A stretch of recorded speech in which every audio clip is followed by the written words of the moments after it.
The first thing anyone noticed about her was not the way she walked on careful, practiced toes as if the ground might suddenly give way, nor the faint tremor in her hands when she clutched the straps of her worn backpack, but the courage it took for her to speak at all. Because in a city that swallowed people whole and kept moving without apology, a two-legged girl with a brace hidden under her jeans and a limp she could never quite disguise learned early that asking for anything felt like standing in front of traffic and hoping the cars would stop. And on that gray afternoon, when the lobby of the glass-walled corporate tower hummed with polished shoes and muted confidence, she hovered near a long marble bench as executives passed by without seeing her, until finally she leaned toward a man in a tailored suit whose eyes were fixed on his phone and whispered, barely louder than her breath, "Can I sit here just for a minute?"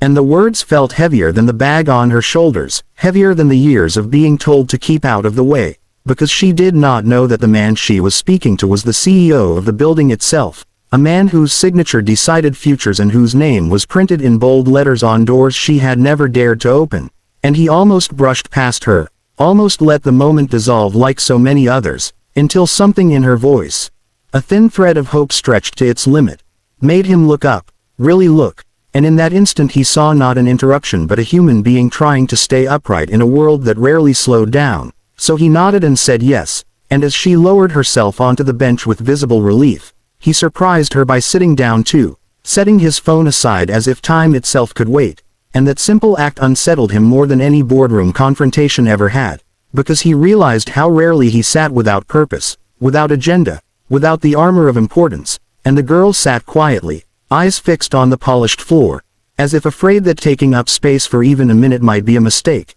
And after a pause that felt long and awkward and strangely necessary, he asked her what brought her here, and she hesitated, then told him in fragments about a job interview she had just left, about the way the interviewer's smile tightened when she walked in, about the polite questions that masked the decision already made, about the familiar sentence, "We'll call you," that never came true. And she spoke without bitterness, only exhaustion, because hope, when used too often, wears thin. And the CEO listened, not as a man collecting data but as someone remembering his own early days when rejection letters stacked higher than encouragement, when he had slept in his car and pretended it was temporary, when kindness from a stranger had once kept him going another week. And he noticed the brace when she shifted, noticed how she positioned herself carefully, protecting something fragile, and when he asked about it she shrugged, saying she'd been born that way, that people called her brave but she didn't feel brave, just tired of pretending it didn't hurt. And something in her honesty cracked open a place in him he had kept sealed for years, because success had taught him to move past discomfort quickly, to solve or discard, not to sit with it. And yet here he was, sitting, and as the lobby noise blurred into the background, he found himself telling her things he rarely said aloud, about the loneliness at the top, about how the applause fades faster than people think, about how power without connection feels like shouting into an empty room. And she listened with wide eyes, surprised that someone who seemed to have everything could sound so human. And when a pause settled between them again, he looked at her. Not the brace, not the hesitation, not the scars of disappointment, but at the way her shoulders straightened when she spoke about wanting to work, to contribute, to matter. And he said softly, "You're beautiful," and immediately worried that the words might land wrong, might sound shallow or misplaced. But he clarified, gesturing gently, explaining that beauty wasn't symmetry or perfection but the quiet strength it takes to keep showing up, to ask for a minute when you need it. And the girl blinked, because compliments had always come wrapped in pity or surprise, and this one felt different, like a mirror she had never looked into before. And her eyes filled, not with sadness but with something warmer, something like recognition. And she laughed nervously, brushing at her face, saying no one had ever said it like that. And in that moment the CEO felt a realization settle in his chest with surprising weight, that all his strategies and growth charts meant little compared to the simple act of seeing someone fully. And as if the universe conspired to test that realization,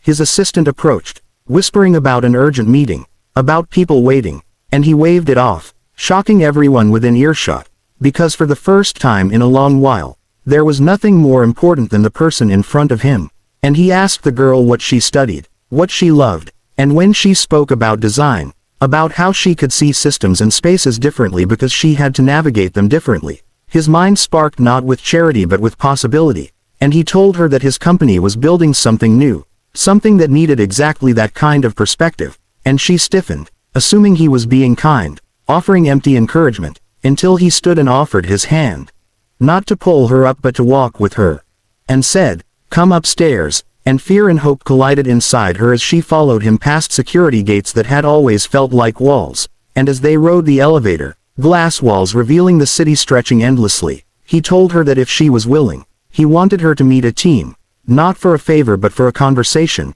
and she nodded, heart pounding, because for the first time the door opening in front of her did not feel like an accident, and when they stepped into the boardroom, conversations stopped, eyes widened, and introductions stumbled, but the CEO spoke calmly, firmly, introducing her not as a charity case or an inspiration but as a candidate with insight they lacked, and as she spoke, voice trembling at first and then steadying, explaining how design could include rather than exclude, how small choices ripple outward, something shifted in the room, because they were not listening to an idea but to a life lived around barriers they had never noticed, and by the time the meeting ended, offers were discussed, projects imagined, and when she finally found herself back in the lobby, the world felt different, not because everything was suddenly easy, but because something fundamental had changed, and she turned to thank him, only to find him watching her with an expression she couldn't name, something like humility mixed with resolve, and he told her that she had given him more than he could ever give back, because she had reminded him why he started, why success was never meant to be hoarded, why leadership without empathy was just noise, and as she stepped out into the city, shoulders lighter despite the same old brace, she realized that the minute she had asked for had become a doorway, not just for her but for him too, and in the weeks that followed, changes rippled through the company, policies rewritten, voices invited in, benches placed where none had been before, and people asked,